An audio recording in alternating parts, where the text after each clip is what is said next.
Hi viewers, Media Wilson Review Tamil channel மூலமாக உங்களை சந்திப்பதில் பெருமகிழ்ச்சி அடைகிறேன். இன்னைக்கு நம்ம ரிவ்யூவில் ரொம்பவே மிக முக்கியமான ஒரு காரை பார்க்க போகிறோம். அதுவும் மக்கள் பெரிய அளவில் இந்த காரை எடுத்து யூஸ் பண்ண மாட்டேங்கிறாங்க.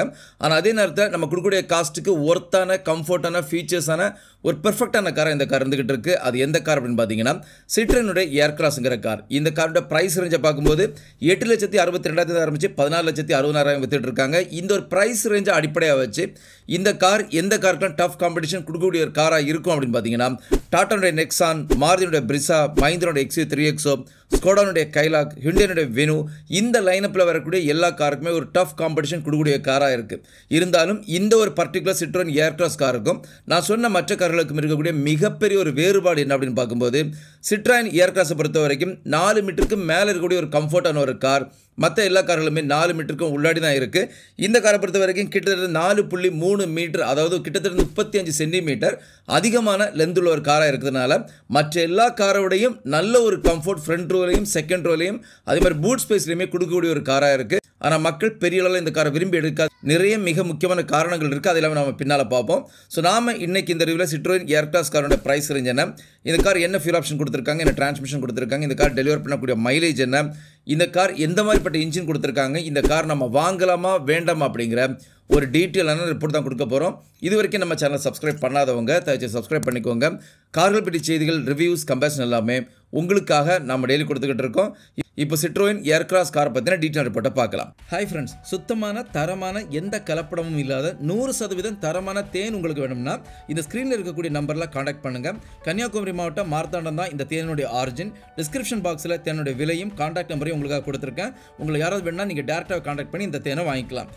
இந்த காரினுடைய தமிழ்நாடு எக்ஸ்ஷோரூம் ப்ரைஸுங்கிறது 8,62,000 ஆரம்பிச்சு 14,60,000 வரைக்கும் இப்போதே ஃபிக்ஸ் பண்ணியிருக்காங்க. அதே நேரத்தில் ஆண்ட்ரோட பொறுத்த வரைக்கும் 10,19,000 ஆரம்பிச்சு 17,79,000 வரைக்கும் தமிழ்நாட்டில் இப்போ வித்துட்டு இருக்காங்க. இந்த காரோட ப்ரைஸ் ரேஞ்சில் ஒரு சின்ன நெகட்டிவ் இருக்குது. இப்போ ரீசெண்டாக ஜிஎஸ்டியில் நிறைய அமெண்ட்மெண்ட் கொடுத்துருந்தாங்க. அந்த அமெண்ட்மெண்ட்டில் இந்த காருக்கு எந்த ஒரு லாபகரமுமே கிடையாது. இதுக்கு மிக முக்கியமான காரணம் இந்த காரோட லென்த்தை பொறுத்த வரைக்கும் 4 மீட்டருக்கு மேலே இருக்கிறதுனால ஜிஎஸ்டியில் எந்த ரிடக்ஷனும் இல்லை. அது 4 மீட்டர் உள்ளே இருக்கக்கூடிய கார்களுக்கு 29% 18% கொடுத்துருக்காங்க. இந்த காரை பொறுத்த வரைக்கும் பெட்ரோல் மட்டும் தான் கொடுத்துருக்காங்க. டீசல், சிஎன்ஜின்னு வேறு எந்த ஃபியூல் ஆப்ஷன்லையும் கிடையாது. டிரான்ஸ்மிஷனை பார்க்கும்போது பெட்ரோல் உங்களுக்கு மேனுவல், ஆட்டோமேட்டிக் ரெண்டையுமே கொடுத்துருக்காங்க. இந்த கார் கிளைம் பண்ணக்கூடிய மைலேஜுங்கிறது பெட்ரோலுடைய மேனுவல் டிரான்ஸ்மிஷன் 18.5 km/லிட்டர், அதே ஆட்டோமேட்டிக் பொறுத்த வரைக்கும் 17.6 km/லிட்டர் கிளைம் பண்ணக்கூடிய மைலேஜாக இருக்குது. வேரியண்ட்டை பொறுத்த வரைக்கும் பேசிக்காக உங்களுக்கு 3 வேரியண்ட் தான் கொடுத்துருக்காங்க. அதை U + மேக்ஸ் அப்படிங்கிற 3 வேரியண்ட் தான் கொடுத்துருக்காங்க. இந்த காரோட சீட்டிங் கெப்பாசிட்டியை பொறுத்த வரைக்கும் 2 ஆப்ஷனாக வருது. அதாவது 5 சீட்டர்லையும் கொடுத்துருக்காங்க, 7 சீட்டர்லையும் கொடுத்துருக்காங்க. 5 சீட்டர் காராக இருந்தால் நீங்கள் ஒரு 10,10,000 ஆரம்பிச்சு ஒரு 14 லட்ச ரூபாக்குள்ள உங்களால் 5 சீட்டர் கார் எடுக்க முடியும். அது நீங்கள் 7 சீட்டர் சிட்ரோன் ஏர்கிராஸ் கார் வேணும்னு எதிர்பார்க்குறீங்கன்னா 15,47,000 ஆன் ரோடுக்கு உங்களுக்கு கொடுத்துருக்காங்க இந்த காரோட ப்ரைஸ் ரேஞ்ச். இந்த காரோட கலர் ஆப்ஷனை பொறுத்த வரைக்கும் மோனோடோன், டியூல் டோன் 2 ஆப்ஷனுமே கொடுத்துருக்காங்க. மோனோடோனை பொறுத்த வரைக்கும் 5 ஆப்ஷன் கொடுத்துருக்காங்க. அது டியூல் டோனை பொறுத்த வரைக்குமே 4 ஆப்ஷன்ஸ் கொடுத்துருக்காங்க. அது என்னென்ன கலர் ஆப்ஷன்ஸ் பார்த்தீங்கன்னா மோனோடோனில் கிரே, ப்ளூ, ஒயிட், பிளாக், ரெட்டுங்கிற 5 ஆப்ஷன் கொடுத்துருக்காங்க. அதே டியூல் டோனுக்கு போகும்போது ப்ளூ வித் ஒயிட் கொடுத்துருக்காங்க, ரெட் வித் ப்ளூ கொடுத்துருக்காங்க, white with grey, grey with white அப்படிங்கிற 4 கலர் ஆப்ஷன்ஸ் கொடுத்துருக்காங்க. பார்க்குறதுக்கு அட்டகாசமலுக்கு இந்த காருக்கு எடுத்து கொடுத்துருக்காங்க. இன்னைக்கு கரண்டாக இருக்கக்கூடிய ஒரு எஸ்யூவி காருக்கு உண்டான தோற்றத்தோட அதுவும் கொஞ்சம் ரக்கட் லுக்கோட இந்த ஒரு காரை டிசைன் பண்ணி கொடுத்துருக்காங்க அப்படிங்கிறதுல எந்த ஒரு மாற்று கருத்தும் கிடையாது. இரண்டாவது மிக முக்கியமான செக்மெண்ட்டாக சிட்ரோன் ஏர்கிராஸ் காரோட டைமென்ஷனான எந்த அளவுக்கு இந்த கார் கம்ஃபர்ட்டான கார் அப்படிங்கிறத பார்க்கலாம். சிட்ரோன் ஏர்கிராஸ் காரனுடைய லென்த்தை பொறுத்த வரைக்கும் 4,323 மில்லிமீட்டர். இந்த ஒரு ப்ரைஸ் ரேஞ்சில் இருக்கக்கூடிய பல கார்கள், கிட்டத்தட்ட ஒரு 10 கார் நம்ம சொல்லிக்கலாம். அந்த எல்லா காரனுடைய லென்த்தை பொறுத்த வரைக்கும் 3,995 மில்லிமீட்டர் தான் கொடுத்துருப்பாங்க. யாருமே 4 மீட்டர் தொடரலை. ஆனால் இந்த ஒரு காரை பொறுத்த வரைக்கும் 4.323ங்கிற ஒரு பெரிய ஒரு டைமென்ஷனில் இந்த காரை கொடுத்துருக்காங்க. விட்டை பார்க்கும்போது 1,796 மில்லிமீட்டர் கொடுத்துருக்காங்க. ஹைட்டுங்கிறது 1,669 மில்லிமீட்டர் கொடுத்துருக்காங்க. ஸோ லென்த், விட்த், ஹைட் இந்த 3மே அடிப்படையாக வச்சு இந்த காருக்குள்ளாடி எந்த அளவுக்கு கம்ஃபர்ட் இருக்கும் அப்படின்னு கேட்குறீங்கன்னா இந்த காரை நீங்கள் ஒரு 5 சீட்டர் காரை எடுத்து யூஸ் பண்ணுறதா இருந்தால் இந்த காரில் கம்ஃபர்ட்டுங்கிறது வேறு லெவல். அது ஃப்ரண்ட் ரோவாக இருக்கட்டும், இல்லை செகண்ட் ரோவாக இருக்கட்டும், பூட் ஸ்பேஸாக இருக்கட்டும், எல்லாமே பர்ஃபெக்டாக கொடுத்துருக்காங்க. ஃப்ரண்ட் ரோவில் leg room, head room, knee room, thigh support எல்லாமே பெர்ஃபெக்டாக இருக்குது. அதே மாதிரி செகண்ட் ரோலையுமே உங்களுக்கு நீ ரூமாக இருக்கட்டும் இல்லை லெக் ரூமாக இருக்கட்டும் எல்லாமே ரொம்ப பெர்ஃபெக்டாக டிசைன் பண்ணி கொடுத்துருக்காங்க. ஒரு நல்ல கம்ஃபர்ட்டோட எவ்வளோ பெரிய ஒரு லாங் ஜேர்னியும் 5 பேர் உட்காந்து ட்ராவல் பண்ணக்கூடிய அளவில் பெர்ஃபெக்டாக இந்த காரை டிசைன் பண்ணி கொடுத்துருக்காங்க. எந்த ஒரு டிஸ்கம்ஃபர்ட்டும் இல்லாமல், அதாவது ஒரு 15 லட்ச ரூபாய்க்கு மேலே இருக்கக்கூடிய ஒரு கார் நீங்கள் எடுத்து யூஸ் பண்ணுறதா இருந்தால் எந்த அளவுக்கு ஒரு கம்ஃபர்ட் இருக்குமோ அதே கம்ஃபர்ட் இந்த கார்லையுமே 5 சீட்டர் யூஸ் பண்ணும்போது இருக்கும். அதே நீங்கள் 7 சீட்டர் யூஸ் பண்ணுறதா இருந்தால் கண்டிப்பாக இந்த கார் பெரிய அளவிலான கம்ஃபர்ட்டை கொடுக்காது. ஓரளவுக்கு டீசெண்டான ஒரு மினிமம் கம்ஃபர்ட்டோட தான் உங்களால் இந்த 7 சீட்டர், அதாவது அடிஷனல் 2 பேர் ட்ராவல் பண்ண முடியும் அப்படிங்கிறதே நான் இங்கே ரெஜிஸ்டர் பண்ணிக்கிறேன். இந்த வண்டியோட வீல் பேஸை பொறுத்த வரைக்கும் 2671 மில்லிமீட்டர் கொடுத்துருக்காங்க. வண்டியோட மொத்த எடைங்கிறது 1309 கிலோகிராம். பூட் ஸ்பேஸை பொறுத்த வரைக்கும் 5 சீட்டராக யூஸ் பண்ணுறதா இருந்தால் 444 லிட்டரில் பூட் ஸ்பேஸ் கொடுத்துருக்காங்க. அது நீங்கள் 7 சீட்டராக யூஸ் பண்ணுறதா இருந்தால் 44 லிட்டர் தான் பூட் ஸ்பேஸ் கொடுத்துருக்காங்க. ஸோ பூட் ஸ்பேஸை பொறுத்த வரைக்கும் 5 சீட்டராக யூஸ் பண்ணுறதா இந்த காரில் உங்களுக்கு 5 பேரோட கார்கோவை ஈஸியாக லோட் பண்ணிக்க முடியும். அதே நீங்கள் 7 சீட்டராக யூஸ் பண்ணுறதா இருந்தால் ஒரு நபருடைய கார்கோவை கூட இந்த காரில் எடுக்க முடியாது. இதனால் நீங்கள் ரூஃபில் கண்டிப்பாக இந்த காருக்கு கேரேஜ் செட் பண்ணாமல் வண்டியை நீங்கள் இந்த ஒரு லாங் ஜர்னிக்கும் யூஸ் பண்ண முடியாது அப்படிங்கிறதையும் இங்கே ரெஜிஸ்டர் பண்ணிக்கிறேன். ஃபியூல் டேங்க் கெப்பாசிட்டி பொறுத்த வரைக்கும் 45 லிட்டர் இந்த காருக்கு ஃபியூல் டேங்க் கெப்பாசிட்டியும் கொடுத்துருக்காங்க. இப்போ இரண்டாவது மிக முக்கியமான செக்மெண்ட்டாக சிட்ரோன் ஏர்கிராஸ் காரில் என்ன இன்ஜின் கொடுத்துருக்காங்க, எந்த அளவுக்கு இந்த கார் டிரைவிங்க்கு பொருந்தக்கூடிய ஒரு காராக இருக்குது அப்படிங்கிறத பார்க்கலாம். சிட்ரோன் ஏர்கிராஸில் உங்களுக்கு 2 விதமான இன்ஜின் கொடுத்துருக்காங்க. ஒன்று 1.2 litre naturally aspirated petrol engine ஒன்று கொடுத்துருக்காங்க. இரண்டாவது இன்ஜின் ஆப்ஷனுங்கிறது 1.2 லிட்டர் டர்போ பெட்ரோல் இன்ஜின். இந்த 2 இன்ஜினுடைய டீட்டெயிலுக்கு போகிறதுக்கு முன்னாடி நான் தெளிவாக சொல்லிக்கிறேன். இந்த கார் எடுக்கிறதுன்னு யாராவது முடிவு பண்ணுறீங்கன்னா நீங்கள் நார்மல் இன்ஜினான 1.2 litre naturally aspirate petrol engine எடுக்கிறத விடையும் டர்போ பெட்ரோல் இன்ஜின் எடுத்திங்கன்னா பெட்டரான ஒரு பெர்ஃபார்மன்ஸை கொடுக்கும். ஏன்னா இந்த வண்டியினுடைய சைஸுக்கு இந்த டர்போ இன்ஜின் கண்டிப்பாக தேவைப்படுது. இந்த நார்மல் இன்ஜினுங்கிறது ஒரு ப்ரீமியம் ஹேட்ச்பேக் காருக்கு பொருந்தி விடக்கூடிய ஒரு இன்ஜினாக தான் என்னை பொறுத்த வரைக்கும் இருக்குது. இதனால் இந்த கார் செலக்ட் பண்ணுறவங்க கண்டிப்பாக டர்போ இன்ஜின் செலக்ட் பண்ணால் ஒரு பெட்டரான ஆப்ஷனாக இருக்கும்.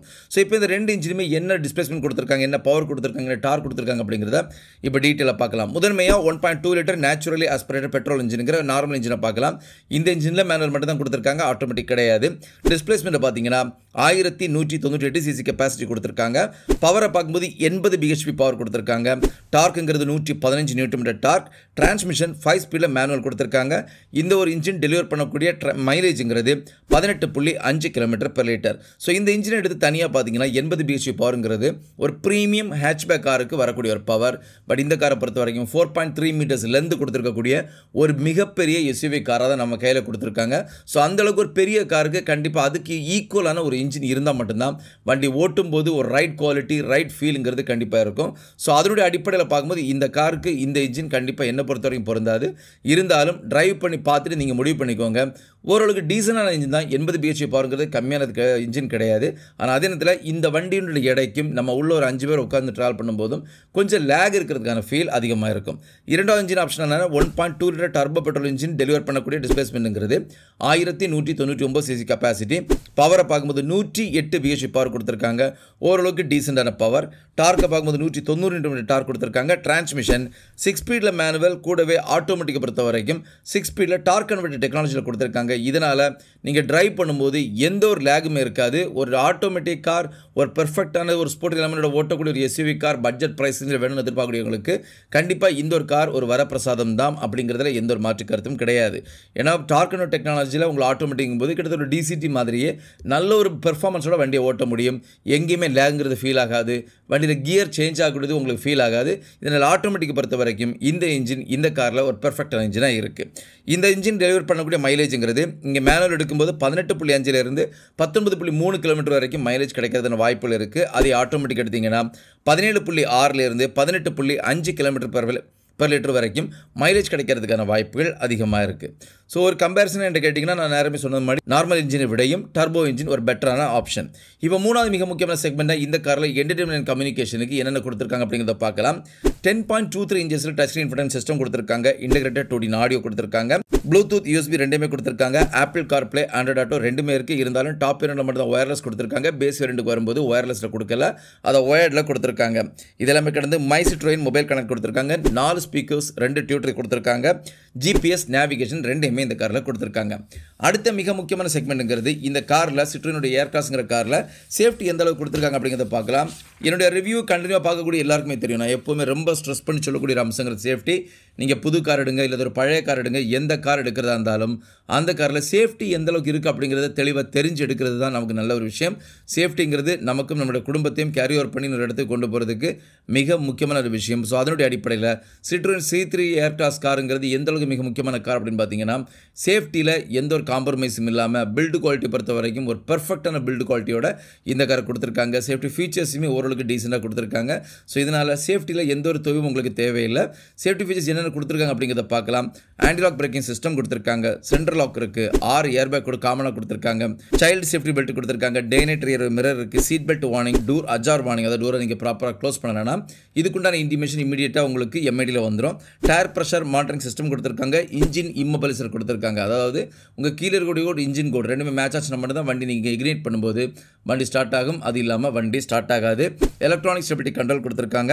இனி பின்பக்க கேமராவை பொறுத்த வரைக்கும் கைட்லைன்ஸோட கொடுத்துருக்காங்க. ஸ்பீட் அலர்ட் இருக்குது, pre tensioner and force limiter seat belt கொடுத்துருக்காங்க, ஹில் அசிஸ்ட் கொடுத்துருக்காங்க, எலக்ட்ரானிக் பிரேக் டிஸ்பிளேஸ்மெண்ட்டும் கொடுத்துருக்காங்க. ஸோ ஒரு கன்க்ளூஷனாக நான் Citroen Aircross கார் வாங்கலாமா வேண்டாமா அப்படின்னு கேட்குறீங்கன்னா, இந்த ஒரு காரை பொறுத்த வரைக்கும் பாசிட்டிவ்ஸுங்கிறது இதனுடைய சைஸ், கம்ஃபோர்ட் கண்டிப்பாக பாசிட்டிவ். இதனுடைய சைஸ் பார்க்குறதுக்கு பக்கா ஒரு எஸ்யூவி காரோட தோட்டத்தை கொடுக்கும். ஸோ இன்ஜின் ரைட் குவாலிட்டி பொறுத்த வரைக்குமே எந்த ஒரு காம்ப்ரமைஸும் இல்லை, நல்லா கொடுத்துருக்காங்க. மைலேஜை பொறுத்த வரைக்கும் இன்றைக்கி இதே செக்மெண்ட்களுடைய பல கார்களுக்கு நிகரான அல்லது ஈக்குவலான மைலேஜை இந்த காரும் கொடுத்துக்கிட்டு இருக்குது. நெகட்டிவ்ஸுங்கிறதும் இந்த காருக்கு இருக்குது. என்ன அப்படின்னு பார்த்தீங்கன்னா, நாம் கொடுக்கக்கூடிய ப்ரைஸ் ரேஞ்சுக்கு ஏற்ற ஃபியூச்சர்ஸ் இந்த காரில் லோட் பண்ணி கொடுத்துருக்காங்கன்னு பார்த்தீங்கன்னா கண்டிப்பாக கிடையாது. இதே காருக்கு கம்ப்யூட்டரில் இருக்கக்கூடிய மற்ற காரை கம்பேர் பண்ணி பார்க்கும்போது அவங்களுடையும் கம்மியான ஃபீச்சர்ஸ் அதே ப்ரைஸ் ரேஞ்சில், அதாவது ஒரே ப்ரைஸ் ரேஞ்ச் ஸ்லாபில் ஃபீச்சர்ஸை கம்பேர் பண்ணி பார்த்தீங்கன்னா மற்ற கார்களோடையும் கம்மியாக தான் இந்த காரில் கொடுத்துருப்பாங்க. அது ஒன்று. ரெண்டாவது, இதனுடைய சர்வீஸ் ஸ்டேஷன்ஸ், நான் சர்வீஸுங்கிற டெக்னிக்கல் உள்ள போல் சர்வீஸ் ஸ்டேஷனுங்கிறது நமக்கு இப்போவும் லோக்கலி அவைலபிள் கிடையாது. எல்லாருமே மினிமம், அதாவது ஒரு வில்லேஜில் இருக்கீங்கன்னா நீங்கள் டவுன்லேயும், அதுவும் முக்கியமான டவுனில் போனால் மட்டும்தான் கிடைக்கும். எல்லா டிஸ்ட்ரிக்ட்லேயுமே கூட இன்னும் இந்த காருக்கு வரலை. கிட்டத்தட்ட தமிழ்நாட்டில் எனக்கு தெரிஞ்ச வரைக்கும் ஒரு 6 அல்லது 7 இடத்துல தான் இதனுடைய ப்ராப்பர் சர்வீஸ் ஸ்டேஷன்ஸாக வச்சுருக்காங்க. ஸோ இதனால் சர்வீஸ் பண்ணுறதுங்கிறது கண்டிப்பாக மிகப்பெரிய நெகட்டிவ் இம்பேக்டாக இருந்துகிட்டு இருக்குது. ரீசேல் வேல்யூங்கிறது வட்டப்பூஜ்யம். இந்த காருக்கு ரீசேல் வேல்யூங்கிறது சுத்தமாக கிடையாது. ஸோ இதெல்லாம் கடந்து இந்த கார் நான் எடுக்கலாம்னு கேட்டிங்கன்னா, நீங்கள் ஒரு பர்சனல் யூஸுக்கு ஒரு நல்ல ஒரு எஸ்யூவி கார் வேணும், நல்ல கம்ஃபர்டான ஒரு கார் வேணும்னு எதிர்பார்க்கக்கூடியவங்களாக இருந்தால் இந்த கார் நீங்கள் கண்டிப்பாக எடுக்கலாம். ஏன்னா வண்டி ஓட்டுறதுக்காக இருக்கட்டும், இல்லை யூஸ் பண்ணுறதுக்காக இருக்கட்டும், பார்வைக்காக இருக்கட்டும், எல்லா விதத்திலுமே இந்த கார் கண்டிப்பாக ஒரு பெர்ஃபெக்டான கார். ஸோ நான் இன்றைக்கி கொடுத்த இந்த ரிப்போர்ட்டுங்கிறது கண்டிப்பாக உங்களை ஃபுல்ஃபில் பண்ணியிருக்கோம் நம்புகிறேன். இன்னொரு வீடியோவில் உங்களை சந்திக்கிற வரைக்கும் உங்களிடமிருந்து விடைபெறுவது உங்களுடைய அன்பின் விவேக். தேங்க்யூ.